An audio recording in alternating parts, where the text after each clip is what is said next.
Hello and welcome to For Fox's Sake. This is the preview. It's Rob Hayes and Jono Towers with you live at the moment, just coming up to 5 o'clock on a Sunday evening, previewing a Leicester match. That match to come on Monday evening against West Bromwich Albion at the King Power Stadium.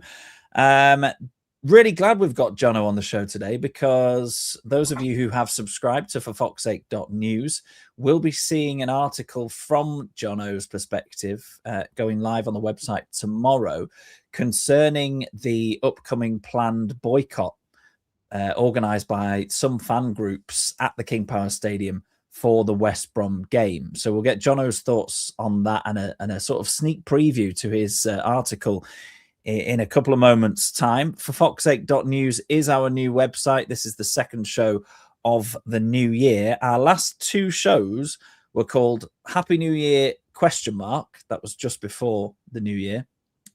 And that question was answered with our next show, which was entitled New Year, Same Old Leicester. And here we are. The year has changed. We've got 2026 on the end of our dates now, and not an awful lot has changed. forfoxsake.news, over 40 articles on there already, and we only went live on the 1st of January subscription.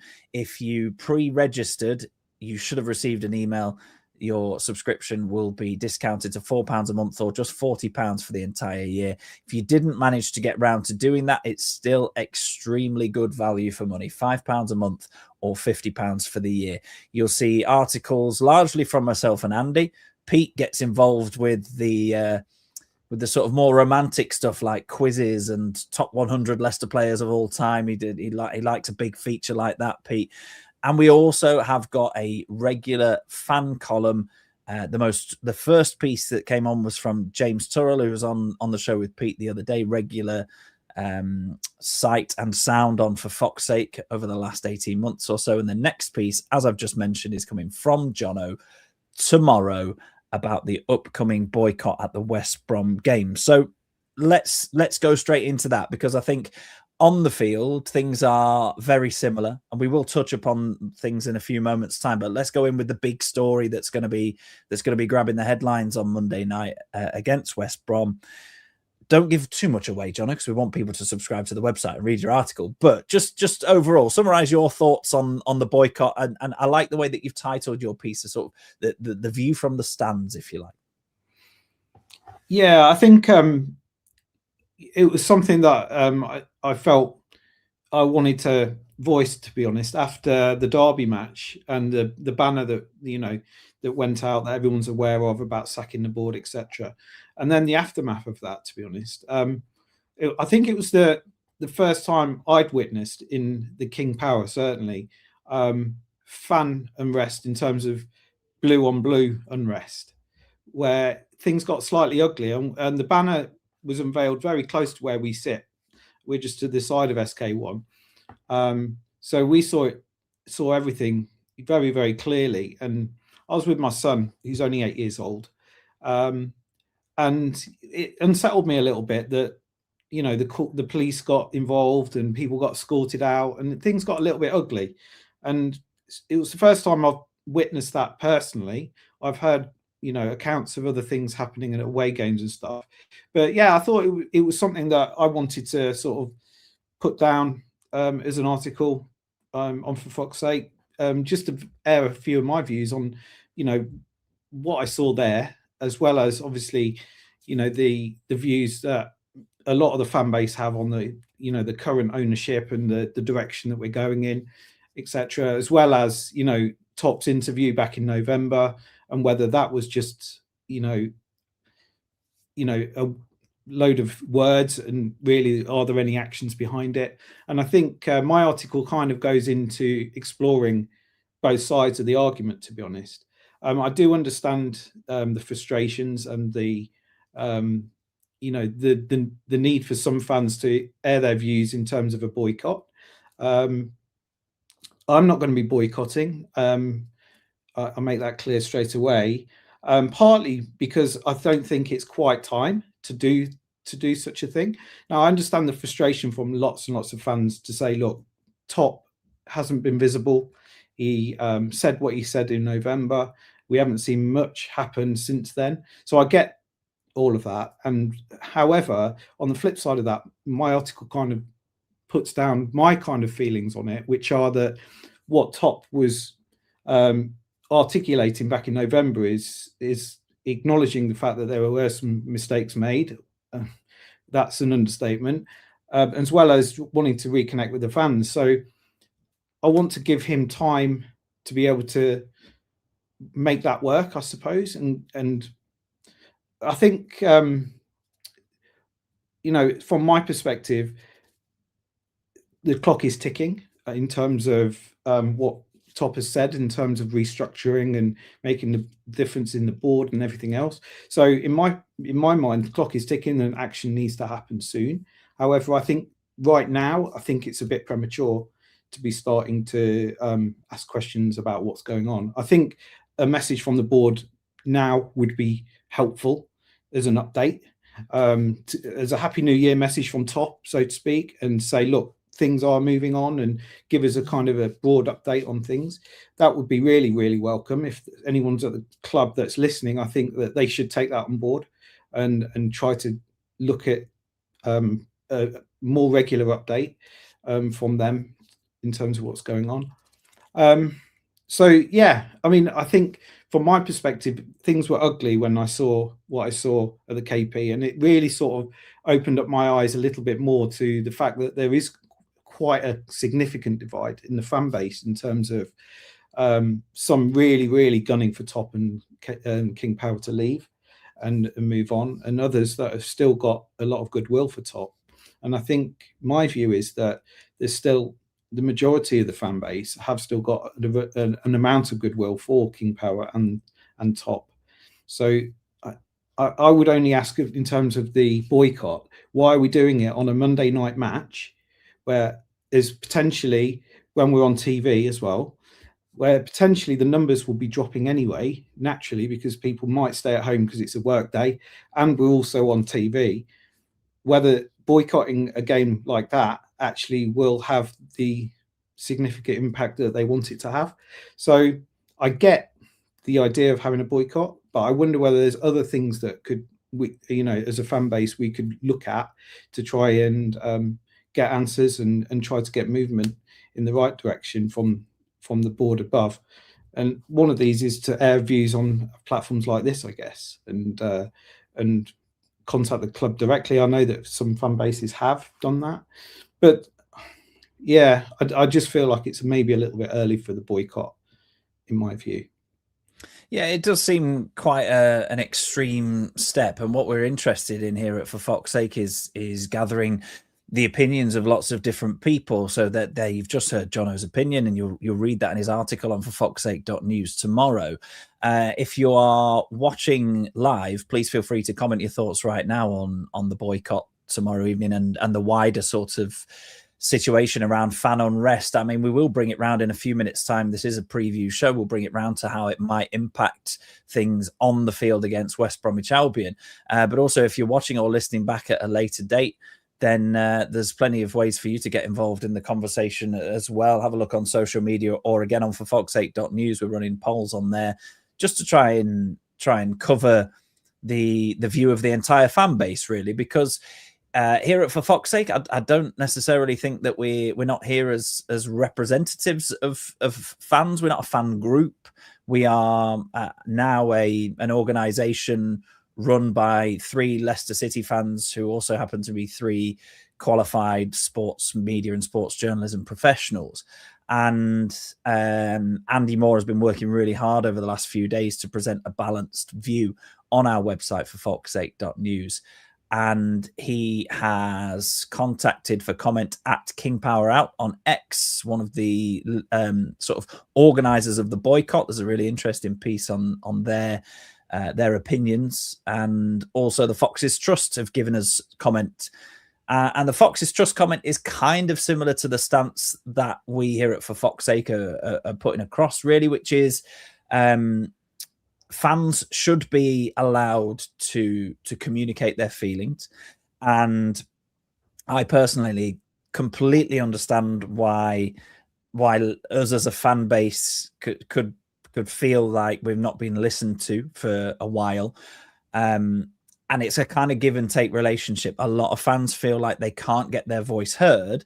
And at the same time, no fan is hearing the voice of the club. And that's what Jono's just alluded to there. We had the interview with Top a couple of months ago, which was, I think, ill-advised in the sense that it was led by Leicester's media team and was filmed in the King Power building in Bangkok. That didn't scream to me huge amounts of accountability. And what it also did then was those who were probably the people that are now choosing to boycott, those who were quite near their ceiling or their limit of patience, it kind of put them off for a little bit. But then surely between that interview and now, they would have been everybody would have been expecting to see some evidence of the claims that were made in that video of more communication. I'm not asking to understand completely the ins and outs of how a technical director is recruited, and I'm not asking for them to publish fully publicly the entirety of the finances behind King Power and Leicester City Football Club. Not asking for that. I just want to know a little bit more about how's the recruitment process going for the technical director, because we all believe that it's quite an important position in terms of establishing a longer term vision for the club. I want to know why there was so much controversy around the stewards not receiving their meal vouchers until the last minute, why the payments for the staff didn't come in before Christmas, even though they said they were going to, because otherwise we start throwing out these huge theories that may be completely unfounded and completely incorrect, but we have no other evidence to go on. So I think the communication is really key. What we do need to condemn as a supporters group, as a group of supporters as a whole, is any kind of outpouring of emotion that's going to cause anybody any harm. Whether that's physically, whether that's verbally, whether that's on social media. I think that there are ways and means to go about it. A boycott, absolutely fine. If that's the way that you choose to vote with your feet and to leave some empty seats in the King Power Stadium, fine. But the unrest between the supporters, not fine. And I don't think it's fair. I think it's very small-minded to blame that on the lack of communication from King Power. Yes, we are all frustrated for that, but that doesn't directly lead to fan-on-fan violence. So that's a huge no from us. Let's take a look at what people are saying who are watching live. If Top is playing polo, will he care about the boycott? Interesting question. It's almost kind of it's tongue-in-cheek a little bit, I know, but Top will be aware of the boycott. They've made enough noise in the media over the last few days about it. I think they've done quite well in that sense to get the point across. We've also got a comment here from Tom Simon saying it's hard because on one hand we've had great owners, but they're making mistake after mistake, and on the other hand, we as fans, we recognise the signs of decline that in the past nearly cost us our club. Yeah, it's not a hugely long time ago that Leicester started slipping into this position, both in terms of the league standings and financially, and it took a long time to recover from that. So I totally understand why people are reaching a point, but I do also take your point, Jono, that it's an interesting time for it to happen. So that, we've spent half the show talking about the boycott, and it's relevant. But I guess let's get it onto football conversation now, in terms of the fact that not only the noise that surrounded it over the last few days, but also I think it probably will be largely apparent. I don't know exactly what kind of backing it's going to get, but the players will notice empty seats at the stadium tomorrow night. Do you see that having an impact on what happens on the pitch, Jono? Yeah, just going back to the empty seats thing, certainly the last 4 or 5 games that I've been to, the King Power's not been far from full. We're talking about, I would suggest, probably 3/4 full anyway. So is that a natural boycott for people that aren't maybe hardcore or want, to go and see some dross down at the KP and got better things to do, like Christmas shopping over the last few weeks? they're naturally voting with their feet. It wasn't long ago we were 3-0 down at Sheffield United at home, and we walked at half time. Me and my son, it was a dreadful day, freezing cold, and he just had enough. He got soaked on the way to the stadium. He was freezing, and he said, "Daddy, I want to go home."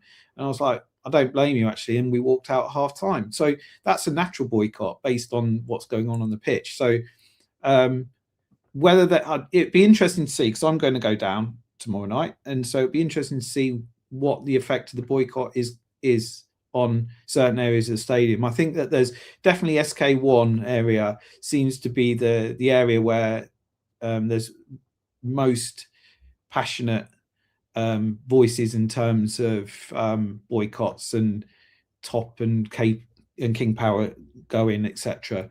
So it'd be interesting to see really firsthand what the boycott has on the effect of the stadium and the atmosphere, etc. But yeah, I don't know whether it will have an effect. I don't know.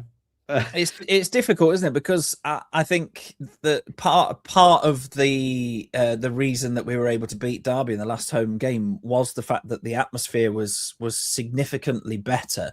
I'm not saying it was back to the sort of glory days, heyday of the King Power Stadium, not by a long stretch. And I'm not saying it was the only factor that kind of got the players over the line, but it was a positive atmosphere. Yes, it was against Derby, and yes, it was off the back of players that were visibly trying a lot harder than they seem to have been in recent weeks. So I think the argument there is that the atmosphere at the King Power Stadium, when positive, can lift the players to drive a little bit more, to work a little bit harder, to enjoy the feeling of being cheered by their fans for a tackle or for a good pass, or for collectively for a team performance. Even though the performance against Derby wasn't amazing, and Derby aren't very good, and that's factually accurate as well, in my opinion. So we weren't sitting there going, "Oh, whoa, Leicester are the best team in the world," but they just put a bit of grit into it, and the fans saw that and then helped with that. So I think from that point of view, for the players to then feel like the fans are walking out, and I know the fans aren't walking out on the players, the fans are walking out on the way that the club is being run, and I know those two things are very, very different.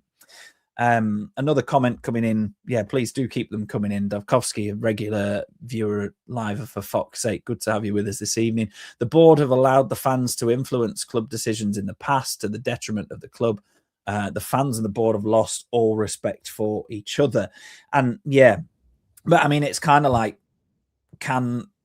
we were hoping that could be rebuilt, and we were hoping that interview with Top was the beginning of that rebuild. But, you know, we could debate this all day, all night, and forevermore. I think the jury is very much out on that. I want to give him the benefit of the doubt that what Top said about a restructure and putting things right, I want to give him the benefit of the doubt and a little bit of time to get that right.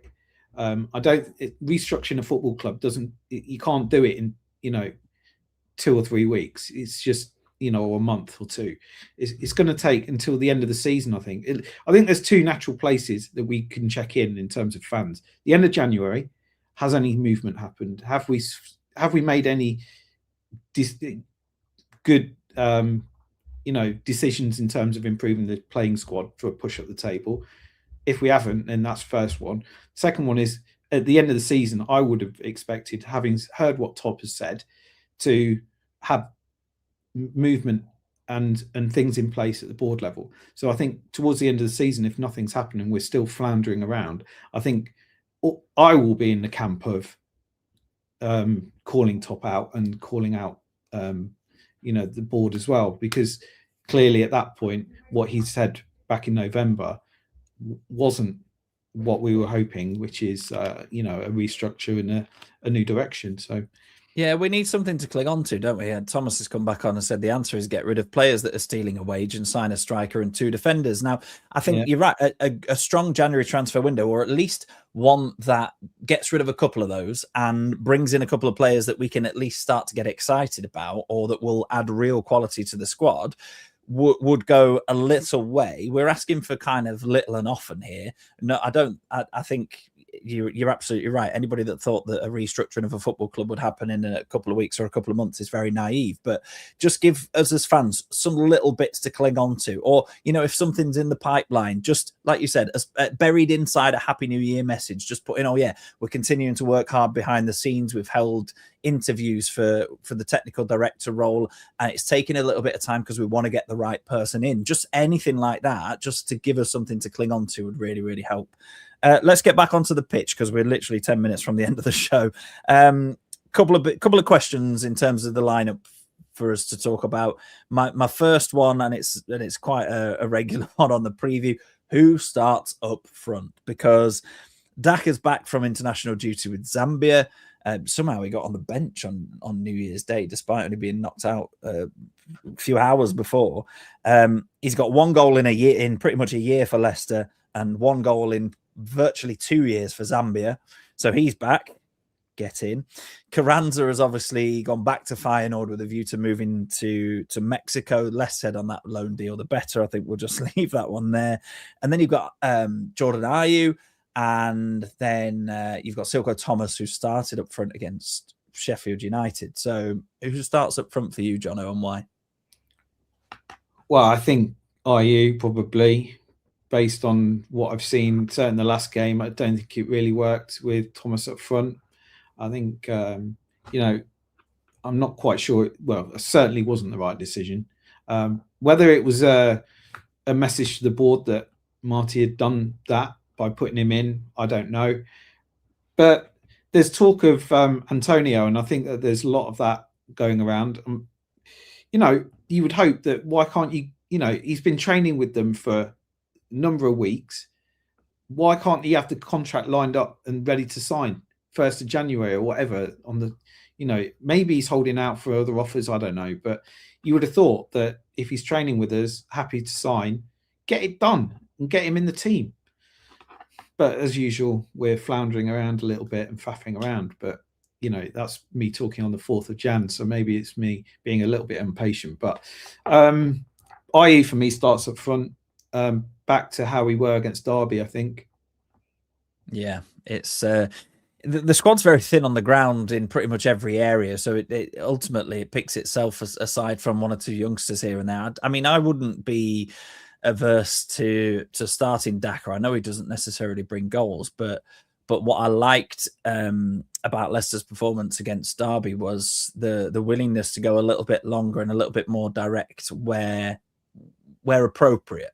And I'm not saying get those up towards Daka's feet or up to his head, because he's absolutely useless in that regard. But West Brom are on an awful run of form away from home. They're further down the table than us as well. I just think if you play Daka, and I'd take a bigger risk than that, and I'd play Monga and Thomas either side of him as well, and I'd just go pure pace. And I'd say, look, pace scares defenders. It always has done. It's always been, I say always, not necessarily at the moment, but historically, a front line with pace has caused damage. Nowadays, you want in like highly technical players. You want in forwards that can drop into pockets of space. All of these tactics, and the kind of, it's a little bit old-fashioned almost to rely on raw pace and a bit of trickery. But I think if you play Thomas down the right, you play Monga down the left, and you play Daka through the middle, and you actually give them something to chase every now and again, that eventually something's going to happen, and something more interesting and something more productive is going to happen than trying to continually play through the lines and see Abdul Fatawu shooting from 50-odd yards out. The goals that we scored against Derby, Fatawu got on the outside, got to the byline, doesn't get the opportunity to do that enough for me. And then Thomas long ball forward that Jordan James got on the end of with determination, with pace, with power, great finish. We put those players into those situations a bit more often, and more things will happen. So that's what I'd go with. I would also be tempted to to bring Page in as well. I'm not saying like start every single youngster that we possibly possess, but I think Page has looked really good in the last couple of games. Let's have a quick look at West Brom. I mentioned there that they're on their worst away run of form since 1950. Do you know what I hate it when people say things like that, because you know it's going to end, don't you? Typical Leicester thing to do would be to allow them to win 3-0 after being on a shocking run of form. It's a very, very typical Leicester thing to do. Yeah. So they've lost 9 away games in a row, Jono. They're not going to reach 10 because they're playing Leicester. Exactly. And those sort of stats really frighten me as a Leicester fan, because we're always allowing teams to sort of break those kind of records against us, aren't we? So but they're under a bit of pressure. They're kind of in a similar-ish situation to Leicester in the sense that they are a quite a large club. They're not as big as Leicester, but they kind of had hopes for this season of being in the playoff conversation. They're currently not. They're very inconsistent. I mean, the home and away contrast is quite clear. It doesn't look like financially they're in much of a position to do a huge amount in January. They sold a few key players in the summer, so they're kind of up against some similar fights to Leicester City. And yeah, you're absolutely right. This record, this run that they're on, just smacks of Leicester City helping them to break it, doesn't it? They've got at least they've got a striker who scores goals. Hegerberg's got 9 in 23 games, which isn't an awful record at all in the Championship. He's only got 1 in his last 5, so he's probably due a goal as well. There you go. We're just bringing positivity here in the last few minutes of the show. Pete Selby, for fuck's sake, has commented saying Sky Sports Live match planning are as useless as our hierarchies planning. Yeah, there's not a huge amount of foresight gone into whatever 15th versus 18th in the league on a Monday night. Yeah. On paper at the beginning of the season, they would have assumed that West Brom Leicester would have been a match of two clubs gunning for either a promotion push or at least a playoff spot. So I can kind of see the logic of Sky wanting to put us on TV, but when they were looking at the fixtures. But yeah, it's not played out that way at all, has it? But now they get to televise the boycott instead, don't they? Thomas is back on with his ideas, saying, given that our goals are coming from midfield, whoever we play up front has to play on the last man with the main aim to stretch the defence, creating the space for the midfield to come onto it. I would agree. And that would, I mean, Ayew can do that in terms of pinning the last man, but more in terms of receiving it to feet, whereas Daka can play right on the shoulder in terms of threatening to run in behind. But I think also, if you're a defence coming to the King Power, having watched the methodical style that we've tried to play under Cifuentes, I wouldn't actually be that worried about the ball over the top, because it's probably not going to come. So, if Daka's playing on the shoulder, I just take a step forward a yard, leave him there, then they're never going to put the ball over the top for him. Right, we're getting into the final few minutes of the show. For foxsake.news, by the way, is our website. It's the place to go for more on the boycott stuff. We've got articles on there from Andy from today and yesterday, taking on board the Foxes Trust side of things and the King Power Out side of things, who are partially behind the boycott taking place tomorrow evening. And also Jono's sort of view from the stands is going to be live on the website from tomorrow morning. So for fox8.news for more on the boycott. I say more, we spent most of the show talking about it. Let's get into the players who've played for both sides, Leicester and West Brom. If I said that to you, Jono, anybody spring to mind? Yeah, a few actually. I thought you'd ask me this question, so I had a little think about it on the way home just before the show. Old Brighton was the first one, Mr. Legend himself. He went over there for a bit, didn't he? And the other one that came to mind was Kevin Phillips. Didn't he go there for a bit and play for us as well? And Johnny Evans. Johnny Evans, of course, yeah. Yeah, it's when we do this at the minute, because we are also playing some teams that have been stuck in the Championship for a while. You don't get it as much with the Premier League teams, but you do get quite a lot of players from that kind of non-entity of a period in our history of the sort of mid to late noughties. Do you remember Andy Johnson, that midfielder with the long hair? He played for West Brom and he played for us in 2006. There's Diamante Cameras on there. Lee Marshall is knocking about. Gareth McCauley's in the conversation. Lee Peltier, Ricky Skimmicker from a little bit earlier on. Trevor Benjamin's in the conversation as well. Yeah, there's a lot of even Harvey Barnes as well had a loan spell. Yeah, Harvey Barnes went there, didn't he, on loan? He got nine goals and 6 assists in 28 games, which is probably why we recalled him and then put him in our first team and realised he was a decent player who's doing very well at the moment for Newcastle as well. How we do with a bit of Harvey Barnes right now? How we could do with a bit of Harvey Barnes. Right. Prediction time. If you're watching live, then please do get your predictions in. You've not got long. Let us know what you think the scoreline is going to be on Monday night. Jono, prediction from you. How's the game going to pan out? What's the scoreline going to be? Any key men on the score sheet for you? I've been getting this desperately wrong in the last few weeks. I predicted a clean sheet, didn't I, in the last one? Yeah, but I think you did that just to try and make us all feel a bit better. Yeah, possibly. I'm feeling good after Christmas or something. I don't know what, but I'm going to flip and say, actually, I don't think we'll keep a clean sheet, but I think we'll sneak it 2-1. I think, well, I'm hoping there'll be a reaction to the shambles of the last match, and we'll see another performance at home, 2-1. And I think the home form is going to be, not that we're talking relegation fight yet, although that could come in a few weeks or a few months, depending on when the points deduction comes. But home form is going to be really, really important. As West Brom are also proving. Davkovsky saying draw, not committing to a scoreline, but the outcome, yeah, I can totally see that.